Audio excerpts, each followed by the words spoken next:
ये मज़ारात पे आप जाकर देखें, कोई माथे टेक रहा है, चादरें चढ़ाते हैं आप मज़ारात पर। आप क्यों नहीं पूछते कि चादर क्यों चढ़ाते हैं? क्या बेसिक कॉन्सेप्ट है इसके पीछे? इसमें बुजुर्ग का क्या फायदा है, आपका क्या फायदा है? कहां कुरान और हदीस में लिखा है कि मज़ार के ऊपर चादर चढ़ाओ? हमने इसको एक ऐसी रस्म बना लिया है कि उर्स चादर चढ़ाने के बगैर पूरा ही नहीं होगा।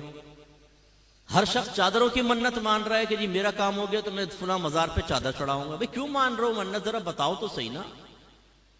अपने आप से क्वेश्चन करो, क्यों चढ़ा रहे हो आप चादरें मन्नत की?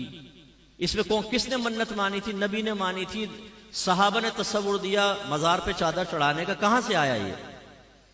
कुछ नहीं पता, बस लोग कर रहे हैं तो हम भी कर रहे हैं। इससे हमारी नौजवान नस्लों को, इन बच्चों को कुछ पता नहीं है जी चादर चढ़ाने भी कोई इबादत होगी। कोई इबादत नहीं है, मुस्तहब तक नहीं है। अब इस दौर में तो मुस्तहब भी नहीं रहा। एक दौर था कि जब कब्रिस्तान आम बना दिए जाते थे, उसमें किसी आलिम की कब्र है, किसी नबी की कब्र है, फर्ज कर लें सहाबा की है, तो लोग अदब से दूर होने लगे। तो वो कुबूर पे चढ़ रहे हैं साहब, तो वो जो अशरफुल कौम की कब्र है उसकी भी बेहुरमती हो रही है। तो भाई चलो एक कपड़ा डाल दो यार, ताकि फर्क तो हो जाए, आने वाले को पता चले किसी बुजुर्ग की कब्र है दूसरी, तो एक चादर डाल दी उधर। बस ये बेसिक कॉन्सेप्ट था।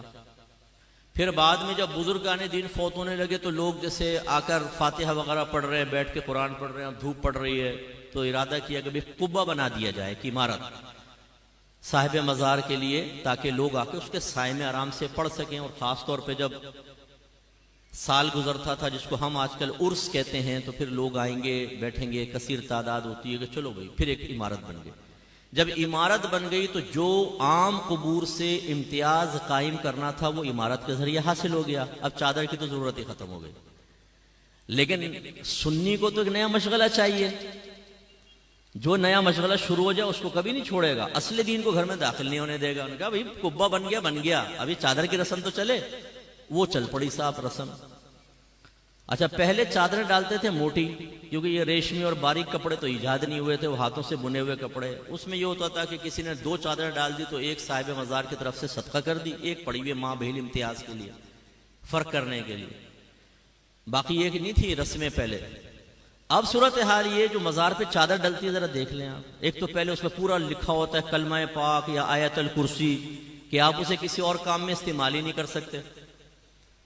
और या फिर इतनी बारीक रेशम की चादर होती है, जैसे दाता साहब के मज़ार पे अक्सर आप देखेंगे कि उसको वो किसी काम नहीं आ सकती, वो लिबास भी नहीं बन सकता। उसको यूं देखेंगे ना, उसमें नजर आएगा आर पार, इतनी वो बारीक सी होती है। और उस पर आयतल कुर्सी चमकी से लिखी हुई है ना, पहले लिख कर उस पर चमकी डाल देते हैं। अब जो पकड़े वो हाथ पे चमकी, मुंह पे चमकियां, जिससे वुदू ही खतरे में पड़ जाए। अब वुदू करेंगे तो ये चमकियां लगी हुई हैं, कहां से वुदू होगा? और फिर आप कभी देखें उस कठहरे के अंदर जो आदमी खड़ा हुआ है, ये जब आप रेशमी चादर डालते हैं वो एक दूसरे पे फिसलती है गिर के ना, टिक तो सकती नहीं है। वो उसके पैरों में वो आयतल कुर्सी के ऊपर चढ़ रहा होता है, कुरान के ऊपर चढ़ रहा होता है। मैंने अपनी आंखों से देखा यह मंजर। और फिर क्या होता है कि आपने वो डाली, वो जमा करते जाते फिर वो फिर यूं दुकान पे पहुंचती है ना, कम कीमत पे दुकान वाला दोबारा खरीदता है, स्त्री शिस्त्री मारता है, फिर दोबारा। माशाल्लाह है ना, हम लोग आपका कारोबार चलाने के लिए चादरों की मन्नत मान रहे हैं कि जी मेरा काम हो गया, मैं चादर चढ़ाऊंगा। भाई मन्नत किसे कहते हैं? सबसे पहले ये सोचो। मुझे यकीन है आप में बहुत कम लोग जानते होंगे कि मन्नत क्या है, किसे कहते हैं मन्नत, इसका क्या शरई तस्वुर है। बहुत कम लोग जानते होंगे, क्योंकि मेरा 30 साल तजरीबा है, मुझे मालूम है कि हम कितनी मारिफत रखते हैं। दूसरी बात, ये चादर की मन्नत कहां से ईजाद हुई? अब हम कहेंगे हम है ना मुफ्ती साहब, हमने इजाद की है। अब ये जब बातें हम करते हैं, ये है असली दिन जो मैं आपको समझा रहा हूं। हमारे वो लोग जिन्होंने इन चीजों को प्रमोट किया है, हमारे अहले सुन्नत में इनको डाल डालकर हमें बिदती कहलवाया, हमें कब्र परस्त कहलवाया, इनके मकासिद को पहुंचती है ठेस। वो पीर की शक्ल में भी आपको नजर आएगा, वो मुकर्रिर की शक्ल में भी नजर आएगा, वो मुस्लिह की, वो मुवल्लिग की शक्ल में भी नजर आएगा। इनकी नाकों में लगे हुए सेंसर। ये मुफ्ती साहब पता नहीं कैसी बातें करते हैं, शायद पटड़ी से उतर गए। तो मैं बोलता हूं तुम्हारी चढ़ी हुई ट्रेन इधर आओ, तो मैं देखता हूं कि तुम पटड़ी पे चढ़े हुए हो या मैं पटड़ी पे चढ़ा हुआ हूं। आए कुरान और हदीस के ऊपर पेश करते हैं ना चीज को, ना आपकी ना मेरी। मेरे आका नेमत इमाम सुन्नत मुजद्दिद दीन मिल्लत परवाने शमअ रिसालत अज़ीमुल बरकत अज़ीमुल मर्तबत शाह अहमद रज़ा खान रहमतुर रहमान फरमाते हैं कि अगर बुजुर्गों की तरफ मंसूब कोई चीज हमारे सामने पेश की जाएगी, हम उसे सबसे पहले कुरान और हदीस पर पेश करेंगे। अगर उसके मुताबिक होगी तो कबूल करेंगे, अगर उसके खिलाफ होगी तो हम ये कहेंगे कि ये हमारे बुजुर्गों ने नहीं किया, बल्कि नफ्स परस्तों ने ये काम करके हमारे बुजुर्गों की तरफ मंसूब कर दिया। ये मैं तो नहीं कह रहा हूं, पढ़े जरा फतावा रज़विया। अच्छा, ये भी एक मेरा दर्द है बहुत बड़ा जी। कंजुल ईमान पढ़ें, बेहतरीन तर्जमा कुरान है, बेहतरीन तर्जमा कुरान। उससे कान में पूछो, तूने पढ़ा कभी कंजुल ईमान पूरा? नहीं, आज तक नहीं पढ़ा होगा, आज तक नहीं पढ़ा होगा। खुद कंजुल ईमान पढ़ा नहीं है जी, पढ़े बेहतरीन तर्जमा कुरान। वाकई वो बेहतरीन है, लेकिन पढ़ो तो सही भाई। आला हजरत कातए बिदअत थे, बिदअत का कला कमा कर दिया। कहां किया है? आपको कैसे पता चला? आप कहेंगे जी फतावा रज़विया पढ़े।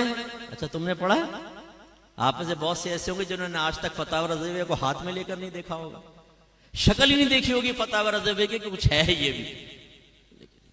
यानी हम लोग बिल्कुल बस वो रस्म के पीछे लगे हुए हैं। हमारे अकाबरीन ने जो बातें बयान की उसको फरामोश कर चुके हैं। आज नात खान हमें दीन सिखाएगा, आज ये पेशावर मुकर्रीन हमें दीन सिखाएंगे। इनके पीछे हम चलने के लिए तैयार हैं और पूरा मसला के अहले सुन्नत हमने बदनाम करके रख दिया। ऐसे धमाल शमाल मज़ारों के ऊपर कोई तस्वुर नहीं है, ढोल ढमक्कों का कोई तस्वुर नहीं है।